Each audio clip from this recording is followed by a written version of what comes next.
Chapter 31, Arrival. Ruby's uniform was tattered, rips across her chest and holes in her thin stockings. The cold and moist conditions had managed to damage the tough material of her clothing, further worn down by the grim attacks in her hunting for food. She had tried washing the bloodstains out, but they were hard to completely remove, dark red stains still visible over the lighter red of her cloak. Ruby brushed her hair out of her eyes, looking at the secret Faunus village. Tall wooden walls rose around the settlement, with lookout towers placed sparsely. The walls were thick and made out of large tree trunks, walkways on top that were wide enough for two people to fit side by side. The tips of a stone building or two poked out from behind the walls, smoke leaking from their chimneys. There was a large main gate on one side, with an auxiliary gate on the other side of the village. A river ran alongside the outside of the walls, providing a moat to half of the structure. Overall, the settlement was already quite large, encompassing many square miles of space, the walls making it seem even more intimidating. She had arrived during the night, moonlight shining down on her. Hiding in the forest that surrounded the outpost, she wondered how she was going to introduce herself. Having decided to settle down and watch the place for a few days first, she was nodding off when she heard growls and scratching near the wall. Her beowulfs were silent, looking in the direction of the sounds. Grabbing their leashes, she silently moved through the underbrush towards the disturbance. An Ursa Major and an Ursa Minor were digging at the wall, their paws slowly creating a hole and wearing away a bit of the wooden wall. Ruby told her beowulfs to be quiet, then set them upon the two grim. She herself pulled out her scythe, dashing towards the Ursa Major. Turning faster than she had expected, the Ursa Major rotated towards the new threat and slammed the spikes in its back into her, forcing Ruby to raise her arm to stop the spikes from going through her face. The white spikes impaled her forearm, torso, and thighs, and then the massive Ursa backed off a bit and swung at Ruby. Ruby barely blocked the blow with her scythe and flew back from the force, rolling across the snow. Her beowulfs had made short work of the Ursa Minor, the grim laying bleeding on the ground. Now they turned to fight the remaining Ursa, who merely batted them aside as if they were minor annoyances and charged the fallen Ruby. Ruby got up, one hand unable to grip her scythe, and dodged the Ursa's first blow, disappearing and reappearing behind the paw, then swung her scythe into the Ursa's unprotected throat, decapitating it and jumping out of the way when the body collapsed. Refolding her scythe, she walked over to her beowulfs, checking to see if they were okay. 3 of them were limping, a few with minor scratches, but they seemed to have no permanent injuries. Wrapping their collars around her useless forearm, she grabbed the fallen Ursa Major's head and tossed it deep into the forest to avoid attracting unwanted attention and scavengers, then did the same for both of the Ursa's bodies. Slipping back into the forest, she butchered a bit of meat from the 2 carcasses, then went back to her tree and slept. The amount of grim attacks had been increasing lately, although after sightings of a mysterious red figure the amount of attacks seemed to have decreased by a bit. Rumors abounded through the village, some claiming that it was a grim, while others claimed that it was a protector, with most thinking that people were just spreading unsubstantiated gossip and seeing correlation when there was none. That morning, the rabbit Faunus was standing guard in the lookout tower, his ears perked as he looked around for signs of danger. He scanned the landscape, ever vigilant as he stood his watch. Thus, he was surprised when he heard a voice call up from the main entrance. "Hello," came the voice. The guard looked down, his jaw dropping a bit when he saw a small red hooded figure standing there, holding the collars of 6 beowulfs that sat near her. "Hello," the figure asked again. "Anyone up there? I just wanted to say hi." The guard wasn't sure what to do, seeing that the beowulfs weren't attacking and recognizing the figure of a young girl beneath the red cloak. He shook himself out of his stupor. Just wait a second," he called back down. "Let me go get village leader. Don't move." He dashed down the stairs of the guardhouse, taking 3 at a time, heading for the village hall. "Okay," the voice shouted back. "I'll just stand here." Vincent was sitting in his office, his large round lion ears twitching in frustration as he reviewed the list of building material shipments. The government wasn't sending enough, and he didn't want to pressure them to send more to avoid drawing suspicion. However, He was also reluctant to send people out into the grim-infested forest to gather lumber for supplies, unwilling to risk any of the settlers in a possibly futile endeavor. A frantic knock suddenly sounded at the door. "Come in," Vincent said, relieved to have an excuse to stop looking at the rows of figures. He pushed the papers away from him, leaning back in his chair and focusing on the door. A guard burst in, panting. "There's someone at the main gate," he explained. "It's a young girl with a red cloak, and 6 Beowulfs are with her. Remember the rumors we've been hearing about?" Vincent nodded, standing up. Red Hood.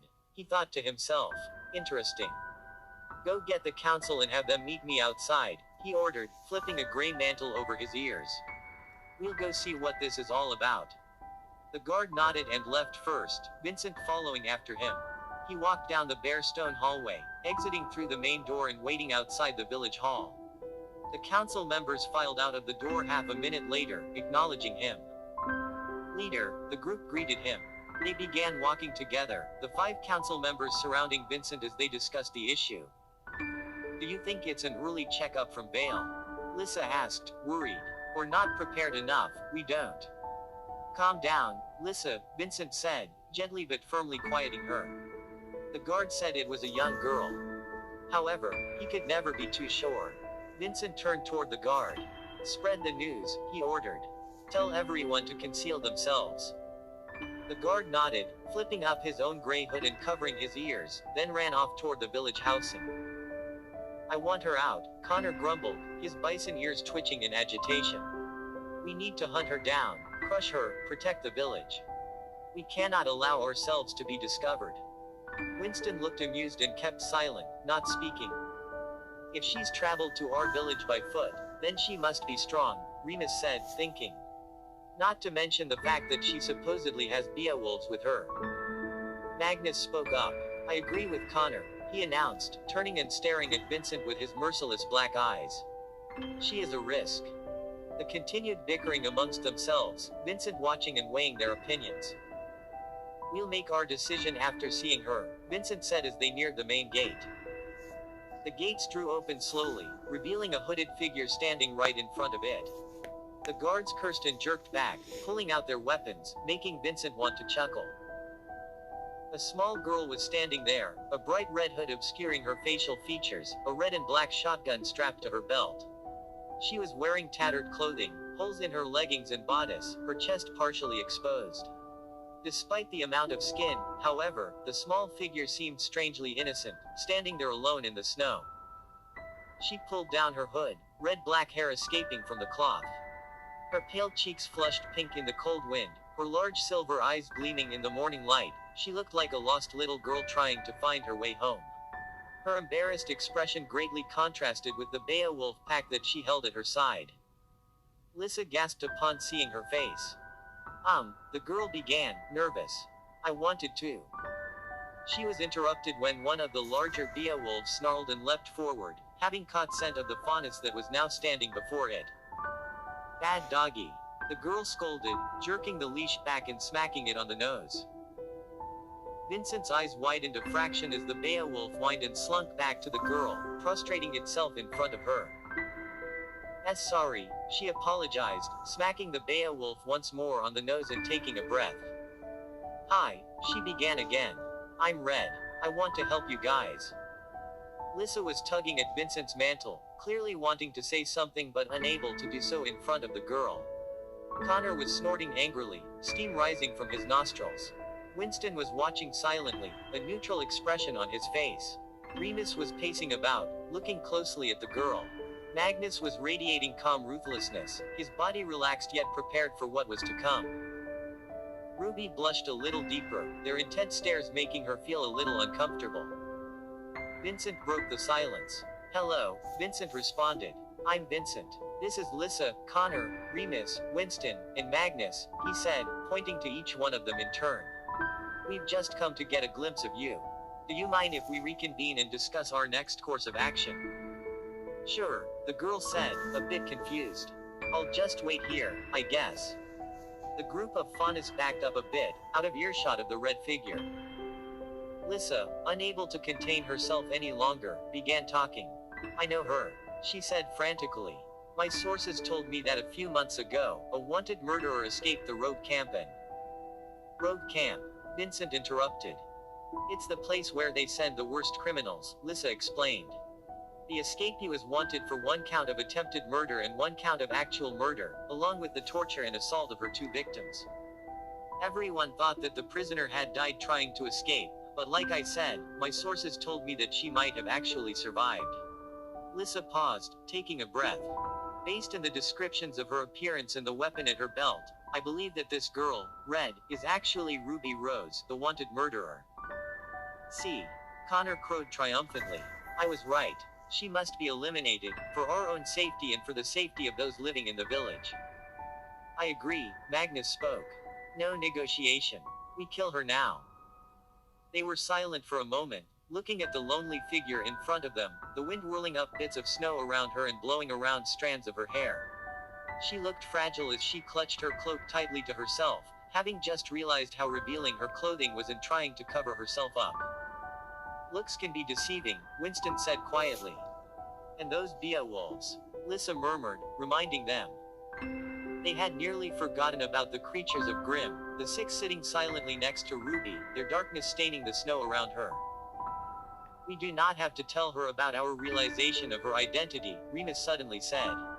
Instead, we can have her stay within the forest and use her as our first line of defense against attacking Grimm. No, Magnus said. Remember what we have at stake here. I agree, Lissa added. If any word about us gets out, our entire endeavor is doomed. We cannot take any risks. She tortured Faunus. Psychos like her will only repeat their offenses again, Connor concluded. Vincent nodded, beginning to think that they were correct. Risking this entire village to spare the life of 1 human murderer was absurd.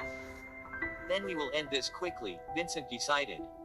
Connor grinned and flexed his muscles. The armor underneath his loose robes expanded, small whirring and clinking sounds the only indication that he was arming himself. Lissa stuck her hands into the pockets of her pants, palming a few throwing knives. Winston sighed a little, fingering the handle of his expandable spear underneath his cloak. Remus looked resigned as he inconspicuously patted the 2 holsters in his waistband, checking to make sure his pistols were still there. Magnus cracked his neck and rolled his shoulders as he casually placed his hand over the broadsword at his side. They began walking towards Ruby, placing neutral expressions on their faces. Ruby looked up and grinned, relieved that they were done talking. She watched curiously as they silently walked towards her, a small smile on her face. And then someone ran to them, shouting. Wait, stop, came the voice, panting. I vouch for her. Ruby watched in surprise as a golden-haired figure ran up to the 6 Faunus, stopping and gasping for breath, hands on his knees. Ruby looked closer, blinking. Mark, she exclaimed, surprised. He looked up, his emerald eyes staring into hers as he tried to grin, still trying to breathe. Hey, Red, he breathed. Mark turned to address the lion Faunus. Leader, please, wait, I know her. You know her? The lion asked, surprised. How? When I took the ship to the continent, Mark began, we were overtaken by White Fang pirates. The White Fang was involved. Lissa asked, frowning. Go on, she said, motioning with her hand when Mark paused. Do you want me to start from the beginning? Mark asked. This may take some time. Vincent nodded, mouthing a, sorry, to Ruby and led the group back once again to hear Mark's story. Ruby was confused and impatient, wanting to ask Mark what was going on, but she also didn't want to intrude on their meeting, so she forced herself to wait. Instead, she took the time to closely observe each of the Faunus. They all wore hoods that hid their ears, but even as Ruby watched Mark tell his story, they took their hoods down, learning that Ruby already knew what they were. The lion Faunus was clearly the leader of the village. He had a golden mane of hair that was streaked with black, bronze eyes, and a classically handsome face. Tall, lithe, and muscular, there was an air of authority around him that demanded complete obedience. He had no visible weapons. Lissa was the lynx Faunus, 2 tufted ears poking out from brown hair that was streaked with white. She had deep blue eyes and feline features, tilted eyes and a dainty little nose. Despite her cute and small appearance, Ruby saw that she was athletic and powerful, her body belying sudden strength. A short sword hung on her side, tied to her waist. Connor was the bison faunus, a large and rough man. He had shaggy dark brown hair, chestnut brown eyes, a thick beard, and ruddy features. He wasn't as tall as Vincent, but he was wider and bulkier, a mountain of a faunus. He wore loose brown robes that concealed the shape of his body. Remus was the wolf faunus, gray ears on the top of his head. His color was gray all over, with piercing gray eyes, dark gray hair, and wearing a light gray suit complete with a gray tie. He had an intelligent, efficient appearance, augmented by his clean-shaven jaw and a pair of thin rectangular glasses perched upon his nose. 2 pistols hung on a waist holster, and a rifle was strapped across his back. RWBY was willing to bet that he had spare ammo under his suit and more than a few knives hidden up his sleeves. Winston was the hare faunus, having dark amber eyes and pale blonde hair. He had a small goatee, a hint of a smile on his face. A sheathed dagger was at his waist, another glint of metal hidden underneath his cloak. He was sinewy and tall, looking though he might jump away at any time. Last was Magnus, who was some sort of bear faunus. He had furry white ears and snow-white hair. His coal black eyes were pits of darkness on his pale, broad face. This faunus was huge, tall as Vincent and as large as Connor, wearing a thin sleeveless shirt that displayed his white skin and bulging muscles. A large broadsword hung at his side, nearly as long as RWBY was tall. A few minutes later, Mark finished his story, the Council of Six silently taking in his information. Mark let them think as he walked back over to RWBY, a smile on his face. "Didn't expect to see you here," he said, grinning. "Hey, I was going to say that," RWBY protested, smiling back. "You never told me you were coming here." "Well, this place is a secret." "How did you even get here?" "I had to walk all the way, and I didn't see a single trail." Mark stared at her incredulously. "You walked?" He shook his head, chuckling. "Of course you'd walk," he muttered to himself. Turning around, he pointed behind RWBY. "There's a path that goes from here to the coast. You didn't see it because you came down the coast, while I took another boat to the shoreline here and just walked for a day." "Oh well," RWBY shrugged, shaking her leash. "At least I picked these little guys up on the way here." Mark looked at the Beowulfs, skeptical. Each Beowulf was nearly as large as Vincent. "Whatever you say, Red," Mark said, shaking his head. They looked back at the group of faunus, unable to hear what they were saying but closely watching their gestures. They had been arguing, but now the protests were dying out as Remus began to speak. "Like I said, RWBY would be a valuable asset in the defense of our village," Remus said. He took off his glasses, polishing them as he gathered his thoughts. "I've been carefully looking over our data," he continued, "and I've found that although the overall amount of grim attacks have been increasing, the time of RWBY's arrival correlates with a drop in attacks that cannot be attributed to random variation. I've also been interviewing the guards. Sometimes they hear the sound of grim, yet when they go to investigate, they see nothing more than a flash of red or a puddle of blood left behind." "Get to the point," Connor rumbled. Thus, Remus concluded, "we can assume she has been responsible for the reduction in grim assaults. Judging by the pattern of attacks, it is highly probable that she arrived a week or so ago. If what Lissa said was true, and if RWBY was really a psychopath, she would have crawled over our walls on the first day she arrived. Yet," he pointed out, "she defended this village and logically waited to speak with us. This behavior is not consistent with that of a psychopath, which means that—" "Thank you, Remus," Vincent interrupted, addressing the group. "I think we've heard enough. We will allow her to stay outside the walls based on Mark's account of RWBY saving the 2 faunus on the boat. If her intentions are honest and she truly wishes to help us, then she will not protest continuing her current lifestyle. These aren't the best conditions for a young girl to live in," Winston protested softly, glancing around at the snowy landscape. "She is strong, and she has her Beowulf pack," Vincent responded. "My decision stands. We cannot risk having her in the village, and Remus raises a good point. My decision has been made." His tone of voice left no room for further argument. All of them looked dissatisfied, but none of them complained. In addition, Vincent added, "We will not be telling RWBY that we have knowledge of her true identity. She has her own reasons for concealing them, and we will not pry further." They nodded, agreeing, then dispersed one by one, heading back into the village, while Vincent walked forward to talk to Ruby. Vincent explained the terms of her stay and Ruby agreed, willing to help and understanding their reluctance to admit her. Mark looked a little shocked and angry, but Ruby elbowed him, telling him to be quiet. Finally, the two were left alone. The guards beckoned towards Mark, motioning that they were going to shut the gate. "I'll stay with you," Mark decided. "I don't know why they are treating you like this, but I'll stay with you so you won't be alone." Ruby shook her head, smiling. "Thanks, Mark," she said, "but I'll be fine out here. It's probably my past catching up to me again. I think someone on that council knows who I really am." Ruby sighed a little. "Are you sure?" Mark asked. "I mean, about living alone out here." "Yes," Ruby said stubbornly. "I really will be fine. You can come visit me sometime, but I'll probably be busy hunting down Grimm." The guards were shouting more insistently now, and Mark slowly began to walk back. "Stay safe, Red," he called. "I'll find a way to get you inside."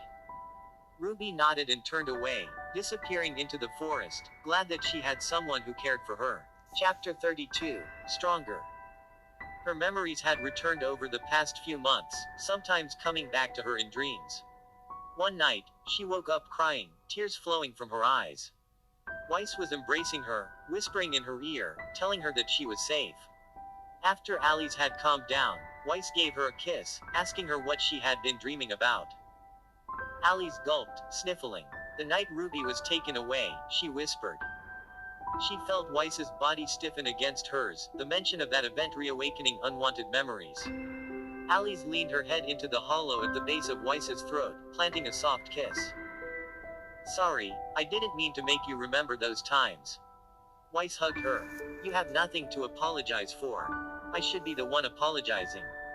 She looked into Alice's eyes, something nagging at her. "Do you still have any feelings for Ruby?" Weiss asked bluntly, afraid of the answer. Alice drew back, staring directly into Weiss's face. "Of course I do," she answered truthfully, "but I love you so much more than her.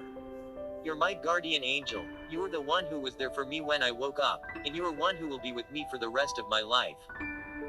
Weiss shivered, Alice's declaration ringing in the cold night air. At that moment, she loved Alice with everything she had, filled with lust and passion and yearning. She loved her so much that she needed her this instant. Without further ado, Weiss kissed her and slipped a hand under her panties, entwining their bodies. Alice responded in turn, their tongues mingling and sliding, moaning and grabbing her hair, pulling Weiss closer as she caressed Alice, putting a finger in and stroking her. The last vestiges of her nightmare dissipated as their limbs tangled, all thoughts of conversation put aside as they loved one another. They woke up late the next day, the sun already high in the sky. Weiss couldn't resist pouncing on Alice again, her sleeping face too innocent and too beautiful. An hour later, they were finally dressed and sitting at the dining table, eating breakfast. "Weiss?" Alice asked. "Yeah.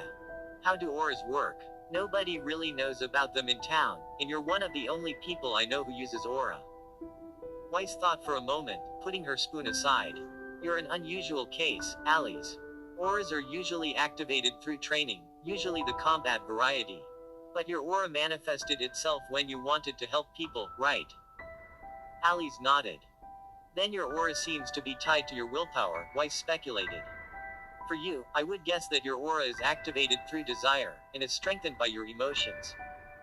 "Is there any way I could make it stronger?" Alice asked. "Well, you could use it a lot. My glyphs got easier to use after I practiced for a while," Weiss hypothesized, "so maybe that method would also work for you." Alice muttered, thinking. "I guess I could go practice on the lawn." "What are you trying to do?" Weiss asked, curious. "I want to grow stronger," Alice declared, standing up. "I want to be able to protect those that I love. I can't depend on you forever, Weiss." "You can always depend on me," Weiss said firmly, "but that does sound reasonable." She also stood, beginning to clean up the table. "You go practice, I'll do the dishes." Alice thanked her, giving her a peck on the lips, then went outside and sat down on the grass. She drew up her aura around herself, a faint green glow surrounding her body. Trying to remember the feeling, She focused on a blade of grass, telling it to heal itself, to grow, as she tried to push her aura into it. The little green leaf wriggled a bit, stretching upwards, growing a centimeter or two. Then it withered, its nutrients expended, and collapsed, returning to dust. Alice gasped a little and frowned, wondering how close she'd been to killing her patients. Shaking away her doubts, she focused again, this time staring at a flower. She was a little gentler this time, just encouraging the flower to bloom, its petals straightening up a bit as its roots drew up a little more water, its colors growing slightly brighter. Smiling, she repeated this process for a few more flowers before tiring, her aura spent and flickering. Shaking her head to clear it, she looked up, surprised to see that the sun was already low in the horizon. She hadn't noticed the time passing so quickly, but the moderated use of her aura had clearly taken a lot more time than she had expected. She stretched out her stiff limbs, noticing Weiss asleep on the ground next to her, a book lying open by her hand.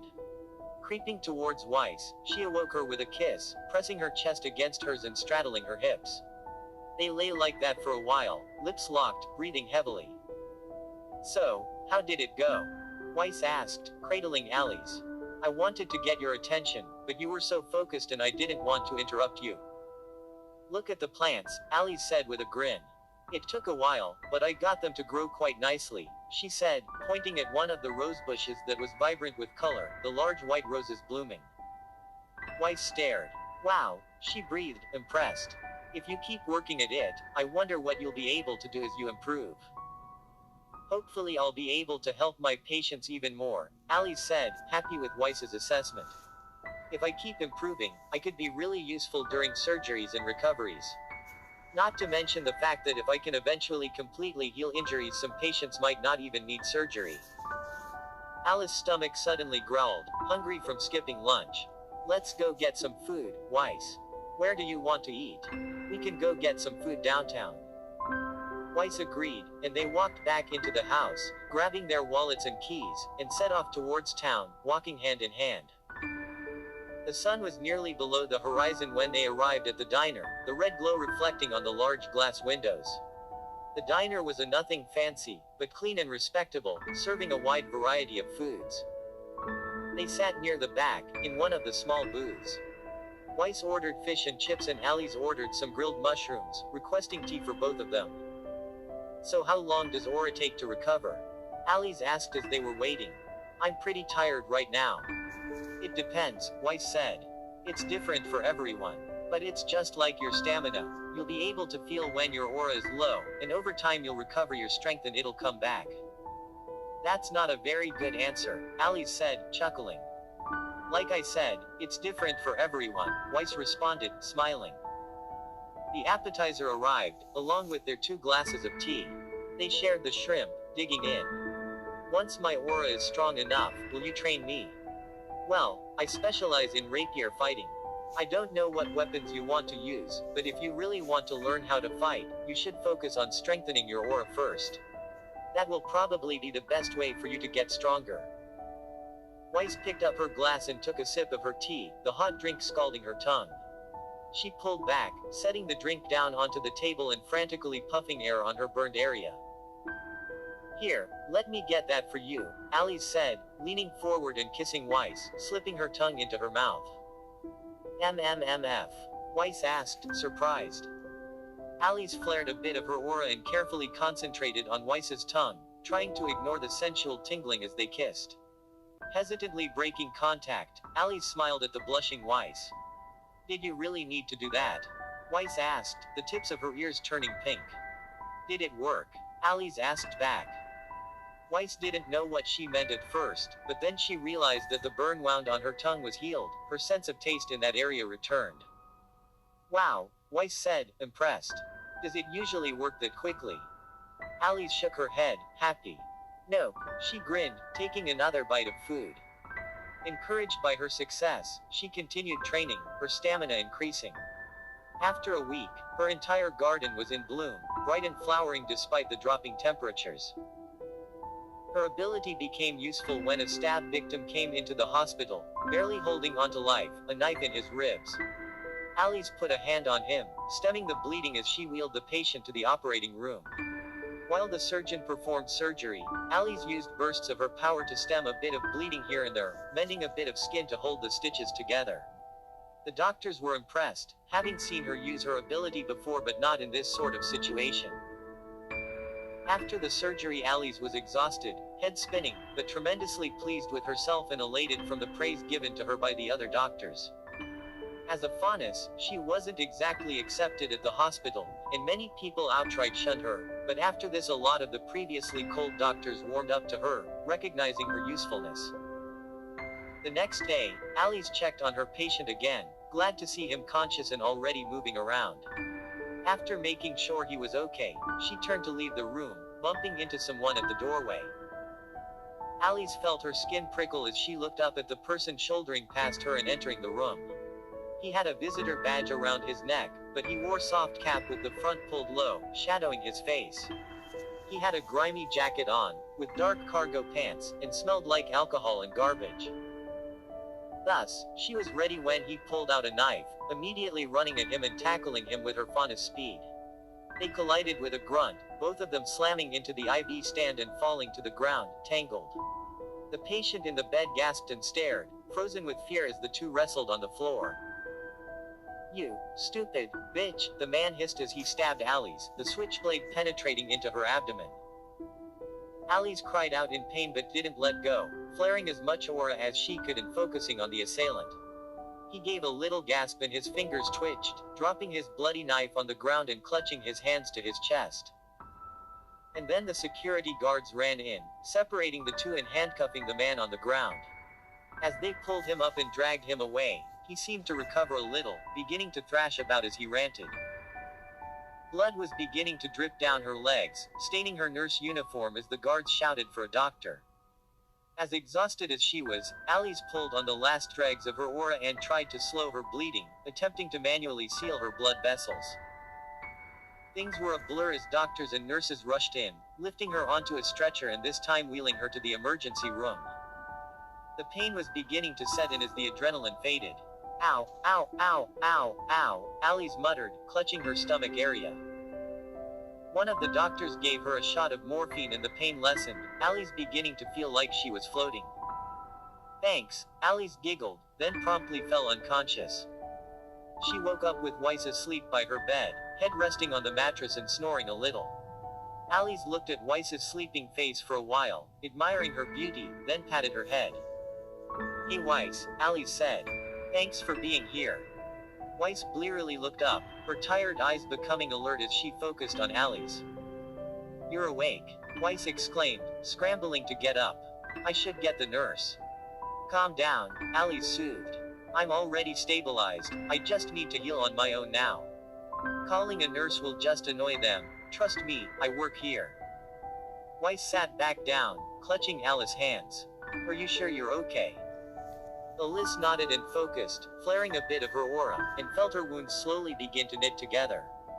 Exhausted, she relaxed again, sinking into the soft pillows. "You know what I'm going to do, Weiss?" Alice asked. Weiss was staring at her face, stroking Alice's palm with her thumb and sending shivers down her spine. Weiss murmured. Alice closed her eyes, breathing in Weiss's scent and taking comfort in her presence. "I'm going to take self-defense classes. Look at me, I can't even protect my own patients." "Nonsense," Weiss said. "None of this was your fault, and you did a great job protecting him." Alice rubbed the itchy wounds in her stomach, frowning a little. "If you call getting poked full of holes a great job," she scowled. Weiss coughed, trying to cover up her laugh. "Well anyways, I think that's a great idea," Weiss said, changing the topic. "I'll feel a lot better if you can protect yourself." "See? Even you think I'm helpless," Alice said in mock consternation. "That's it, I'm going to go join the army." Weiss looked a little panicked. Wait," she said, worried, "the army sounds a little." "Kidding," Alice interrupted, laughing. "But you're still right," she said more seriously. "If I can't even handle a crazy hobo with a knife, then I'll be in a lot more trouble when something worse happens." Weiss nodded, agreeing. "I'll help you in any way I can," she promised. After that incident, Alice enrolled in a self-defense class that took place on Saturdays and Wednesdays from 7 p.m. to 9 p.m. The gym the class was being held in was also open 24 hours, allowing any members to stay and use the large space for whatever they wanted.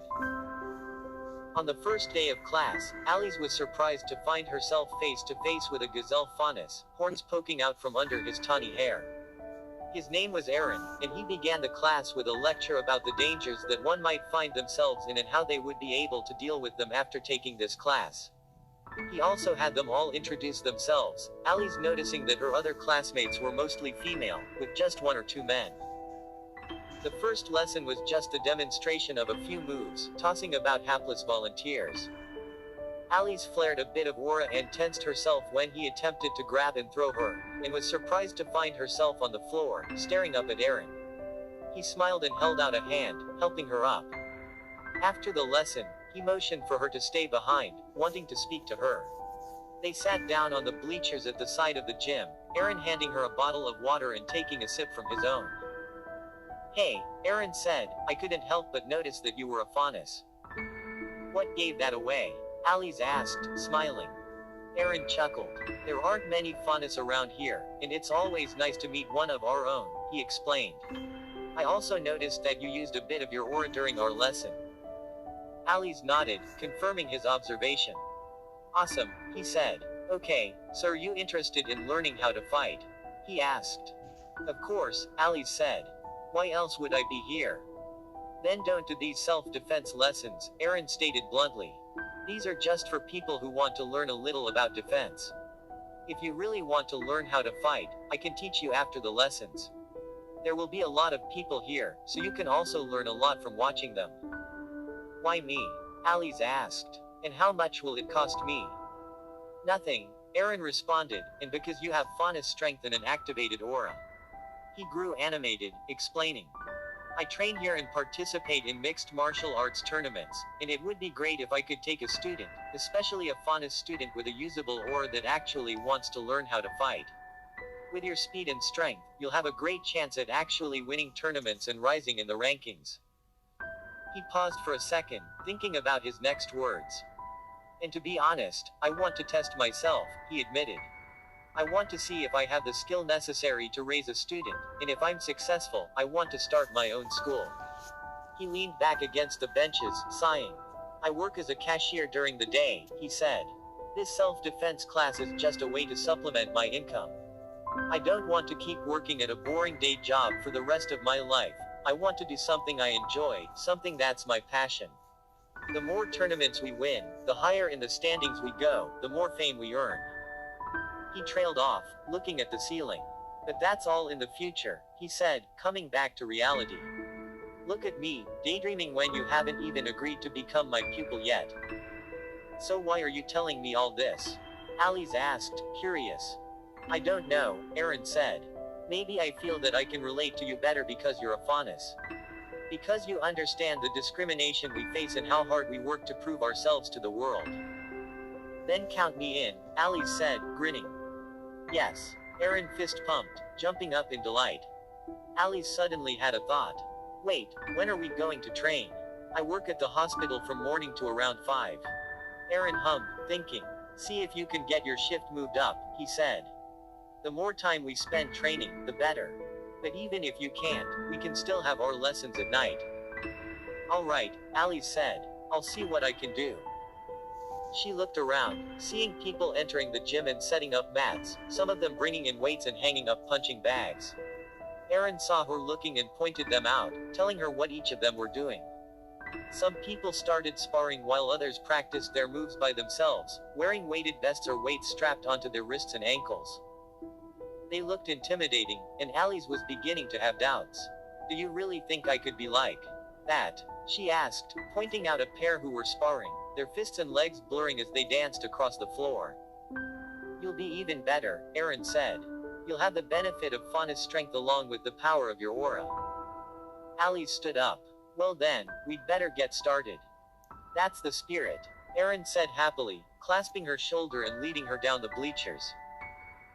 Shaking a little from excitement, Alice stepped off the bleachers and onto the mats. Chapter 33, Fight. Alice eventually did get her shift moved, starting earlier in the morning and ending before 5. Each day after arriving home, she ate a quick dinner and changed into exercise shorts and a tank top, then ran to the gym. She trained from 6 to 12, getting home late and collapsing into bed. Weiss was worried at first, coming to her practices whenever she could so she could hover over Ali's, but eventually she also warmed up to the idea, Ali's learning how to fight giving her a secure feeling. She cheered for them when they sparred, egging them on. Whenever she was able to stay with Ali's, she helped run up a bath for her when they got home and give her a massage. At first, Ali's was reluctant to hit back. After all, it was in her nature to help people, not hurt them. But after seeing her reluctance, Aaron gave her a stern talking to about sportsmanship and respecting one's opponents. Ali's nodded, understanding his words, and realizing herself that hesitation would completely cripple her attempts to defend others. If she had hesitated to stop the knife-wielding attacker, her patient would have been dead before she could have done anything. As she continued training, she learned to fight back and to be more aggressive, overriding her do-faunus nature. Whenever she felt bad about kicking or punching her opponent, she reminded herself that RWBY and Weiss both knew how to fight without hesitating, and that gave them the strength to protect her. During her day job, she kept practicing her aura, having practiced enough to use it on patients in carefully controlled amounts. She visited the medical wards, healing minor wounds and sometimes assisting in surgeries. Her endurance kept improving, that amount of aura she could wield increasing. This improvement also helped her during her training, giving her more strength and stamina as Aaron pushed her through exercises and sets of moves. Her increased ability was tested a few times when she encountered patients that were in critical condition and required immediate medical attention. By expending nearly all of her aura, Ali's was able to instantly close gaping wounds by stitching blood vessels and muscles together. As the weeks went by and Ali's continued to demonstrate her ability, she began to gain a reputation. The turning point came when a car bomb was set off downtown. Ali's was jogging to the gym, having already stopped by her house to eat and change, when she heard the explosion. Flaring her aura, she dashed towards the sound, her medical background screaming at her to go help any potential victims. The blast had caught 6 bystanders, 2 of them too severely injured for Ali's to save. 2 more were unconscious, blood pouring from the ragged remains of their limbs and torso. The other 2 were far enough to have only caught shrapnel wounds, clutching their arms and torsos where the metal shards had penetrated. Ripping off bits of their clothing, Ali stemmed the bleeding to their limbs, then closed the open blood vessels. By this time, the police and paramedics had arrived, responding quickly to the disturbance. The paramedics recognized Ali's, having seen her before in the emergency rooms. With her help they treated the worst of the injuries on site, taking out the pieces of shrapnel and having Ali's close their wounds. By the time the victims were stabilized enough to be moved onto the ambulances, Ali's was deathly tired, stumbling into the front seat of the rescue vehicle and falling asleep as they were transported to the hospital. Security cameras and the news reporters that had arrived while they were treating the survivors had captured the whole scene, catapulting Ali's into the spotlight.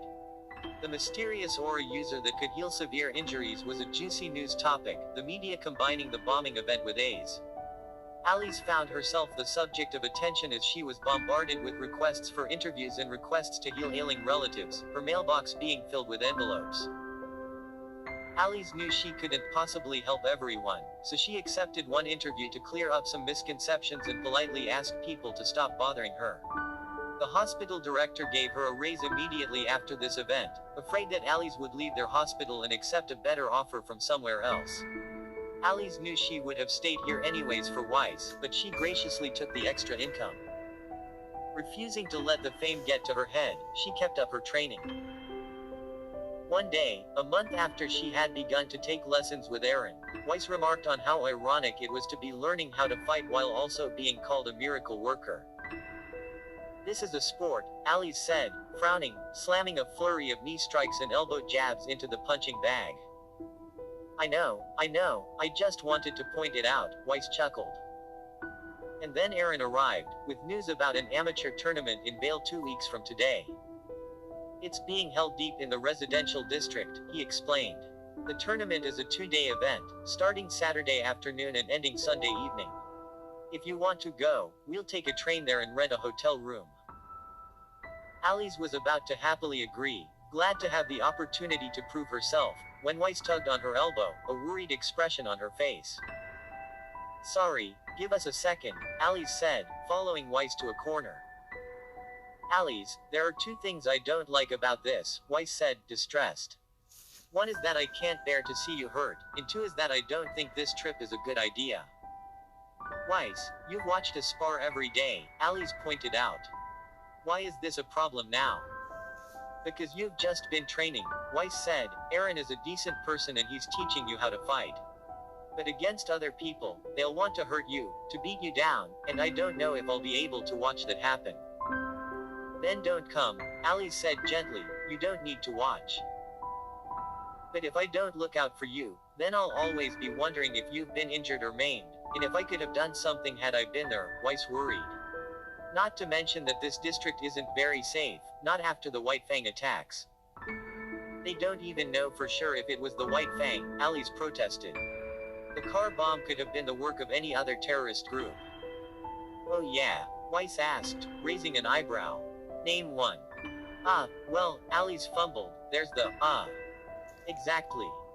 Alice sighed and leaned forward, the two embracing. Weiss, like I said before, this is just a sport. Think of my matches as just another sparring round. There's going to be referees who will step in, and I can always use my aura to take care of myself. You really want to do this, don't you? Weiss relented. Yes, Alice whispered. I need to show people that I'm not just a helpful nurse, or a fragile little faunus. I want to be strong, Weiss. Alright, Weiss said, hugging her tighter. But I'm coming with you, just in case the train gets taken over by the White Fang or something. That would be bad, Alice laughed, and kissed Weiss. Alice gave her decision to Aaron a few minutes later, her face a little flushed and her hair messy. Aaron looked amused as he nodded, handing Alice a tablet and telling her to enter her name and signature, then check out the tournament details. Alice scrolled through the tablet, reading the rules. They were standard tournament regulations, and enrollment in the tournament was allowed to both faunus and humans. She was going to enter the flyweight category, being a couple of pounds under the weight limit. The money award was small, as it was just an amateur tournament, but the real prize was automatic sign-up into one of the larger, professional tournaments, the top 3 places having the entrance fee waived and getting a bye in the first round. The 2 weeks passed quickly in a blur of preparation, Alice staying a little later every night and continuing her job at the hospital. 3 days before the event, Aaron told her to take a break and get some rest. You should focus on your day job and sleep earlier, Aaron said. This way you'll be in top shape when you compete. Don't people usually look at videos of their opponents or something? Alice asked. You don't need to do that for this tournament, Aaron said. Most of people there will also be new contenders, and frankly, at this skill level, watching videos probably won't do you any good. Alice nodded and went back home, taking a long shower and eating some food before falling asleep. The next day she told her supervisors that she would be gone for the weekend, away from home, and wouldn't be available. They looked a little disappointed but they accepted it, taking her name off of the list of emergency responders. She spent her Thursday lightly punching the bag she had set up in her living room, going over techniques and strikes in her mind. Friday night Weiss picked her up from the hospital, and they watched a movie together on the couch. They got up early Saturday morning and packed a few clothes and essentials, waiting at the house for Aaron to pick them up. He arrived in a small gray sedan and drove them to the train station, parking his car in the lot. They bought tickets and boarded the train. It would be a 2-hour trip, and Alice was beginning to feel a bit jittery. Weiss sensed her nervousness and hugged her, both of them falling asleep together in each other's arms. Aaron woke them up when they arrived. They went into the city and rented a hotel room near the large gym where the tournament was taking place, stopping by a small restaurant, where Alice managed to choke down a bit of food. The three walked together to the large gray building, a banner on the front proclaiming the fighting event along with a list of exhibition matches on the side. A lot of people had already arrived, the crowd gathered outside and streaming into the entrance, their names being checked off on the lists. The inside was brightly lit and well organized, stands of bleachers on the sides and 8 large octagonal cages spread throughout the gym. The three continued walking, Aaron pointing out where the changing rooms and weighing area were. Past a certain point, only the competitors were allowed, so Weiss gave her a kiss for luck and Alice walked inside the locker rooms to change. As Alice stripped off her clothes, she looked around the female locker room and saw that there were a few faunus. None of the humans paid attention to them, however, faunus clearly being a common sight in fighting tournaments. She put on a pair of shorts and a tight-fitting tank top, pulling her hair back into a ponytail. She sat in the waiting area for a while, watching the matches begin on the screens in the waiting room. 2 hours before her match, they called her in for the weigh-in. She stood on the cold metal scale, shivering a bit from excitement, her ears twitching. She easily passed, her weight being a few pounds under the limit. Going back to the locker room, she slipped on a jacket and went outside to meet up with Aaron and Weiss to tell them the good news. "Do you want to eat anything?" Aaron asked. "We have 2 hours, so if we eat something now it should be fine." Alice shook her head, her stomach feeling too fluttery to hold anything down. "If I ate anything right now, I'd throw up," she confessed. Weiss looked worried again, so Alice smiled at her and tried to push her nausea down. "Don't worry," Aaron soothed. "You've been preparing for this for a long time. Just knock them down. Your aura and faunus strength will give you a huge advantage over most of the other competitors. Tap out if you feel unsafe. Remember that you're just here to test your strength and get a taste for this type of fighting." Alice nodded, trying to calm herself.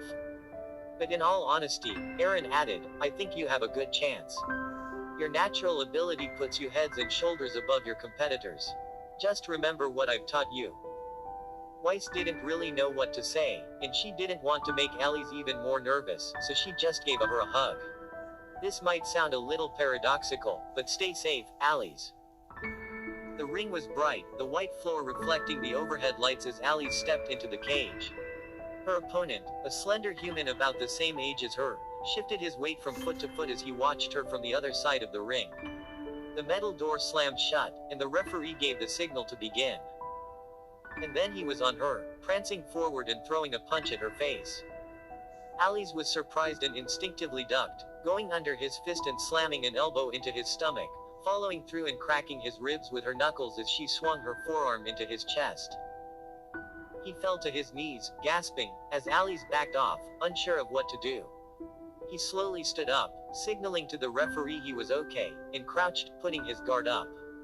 Alice stepped forward, pivoting, and slammed a roundhouse into the side of his head. The few people in the crowd who had been watching oohed and awed at her well-executed kick as her opponent went unconscious, toppling over and collapsing onto the mat. The referee declared her the winner, and Alice happily left the cage. "I knew you could do it," Aaron grinned, slapping her back. Weiss had been watching, her heartbeat going to dangerous levels when Alice had barely dodged the first punch. Not noticing her worry, Alice jumped into her arms and hugged her. "I did it," Alice said happily. "See? Perfectly fine." Weiss relaxed a bit, enjoying Alice's delighted expression. "I'm still worried, but that was awesome," Weiss said, returning her grin. Her next round was against a human girl, also going smoothly as Alice blocked her first blow and kneed her in the stomach, then sent an elbow into her jaw and knocked her out. Alice Fauna's strength simply outmatched her amateur human opponents, their own strength unable to block her blows. Alice's fourth round was more difficult, her opponent being a wolf Faunus girl. Alice tried to knee her but she shrugged off the blows, the wolf cinching her arms and shoulders and slamming her into the metal cage, rattling it.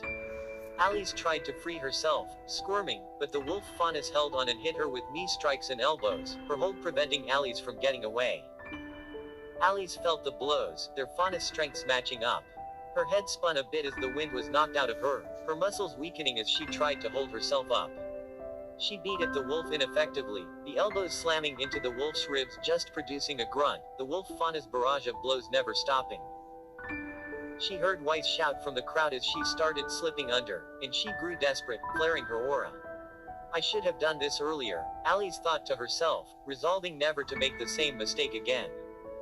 Her strength surged, a faint green glow around her, and she grabbed the wolf's shoulders, a look of surprise coming into her eyes as Alice shoved her back, pushing off from the wall of the cage. The wolf stumbled a bit, and Alice leapt off of the wall, landing on one foot and throwing a side kick at the wolf. The wolf faunus flinched back, Alice's foot barely missing her face, then Alice jumped forward and slammed her shoulder into the wolf faunus, sending the two flying back into the other side of the cage, this time with Alice on top. Alice backed up a step, making room for her swing, then slid past the wolf's guard and uppercutted her jaw. The wolf went limp, falling to her knees with her head bowed to the ground, struggling to stand. She grabbed onto the side of the cage, trying to push herself up, but the referee frowned, whistling as he pointed to her hand. The wolf faunus let go and instantly collapsed back down again, and the referee ended the match, declaring Alice as the winner. Aaron and Weiss were waiting for her as she exited the cage, wrapping a towel around her sweaty shoulders and giving her a jacket. "Seems you went for the brute force option there at the end," Aaron grinned. Alice sighed, her midsection feeling bruised. "I didn't really want to use my aura," she explained, "but she was just so much stronger than me." "Your aura is part of you," Weiss interrupted, frowning. "It isn't just one of your weapons, it literally defines who you are. Don't be afraid of using it." Her face softened a bit. "I really don't want to see you hurt, Alice." "Okay," Alice said, nodding, "I'll use my aura the next time." "You'll need to in the future," Aaron said. "You won't have easy opponents like this when you participate in the professional tournaments. Nearly everyone there uses aura, and around half of the participants are faunus." "What do you mean, when?" Alice asked. "What makes you so sure I'm going to get into those tournaments?" Aaron looked surprised. "Haven't you been looking at the standings?" No," Alice responded, glancing around. "You're currently in the finals match," Weiss told her. "How many rounds were you expecting to fight today?" she teased, laughing. "The finals are tomorrow in the afternoon," Aaron said. "They're going to finish the rest of the weight classes in the morning, and then have the final matches afterwards." "Who's my opponent?" Alice wondered. "I'll go check her out, but I think her name was Orphea," Aaron said, trying to remember. "She's human, but she uses aura, so you should be careful." Alice nodded, a bit eager to see how someone with aura would face up against her. "You should go get some rest," Weiss said, looking at the bruises on Alice's stomach. "Can you heal those?" Although she was physically tired, her aura reserves were still high, so Alice focused, concentrating on her injuries. The purpling marks faded to a pale yellow, and Alice panted a bit, pleased with herself. Aaron whistled. "Wow," he remarked. "I heard the rumors and saw the news, but it's definitely different seeing it in person." It was now already evening, and the last matches of the day were currently going on. "Some food, and then sleep," Weiss said firmly, herding Alice back to the locker rooms. "You need to change, and then we'll go back to the hotel and rest." After Alice swapped on a fresh pair of clothes, they went out for dinner. The restaurant was nice and the food was good, but Alice almost face-planted into her food a few times, Weiss barely pulling her up in time as she fell asleep while eating. She was nearly unconscious when she stumbled back into the hotel room, the day's events having completely exhausted her. Thoughts swirling incomprehensibly in her head, she tried to think about the next day as she collapsed into the soft covers and nodded off.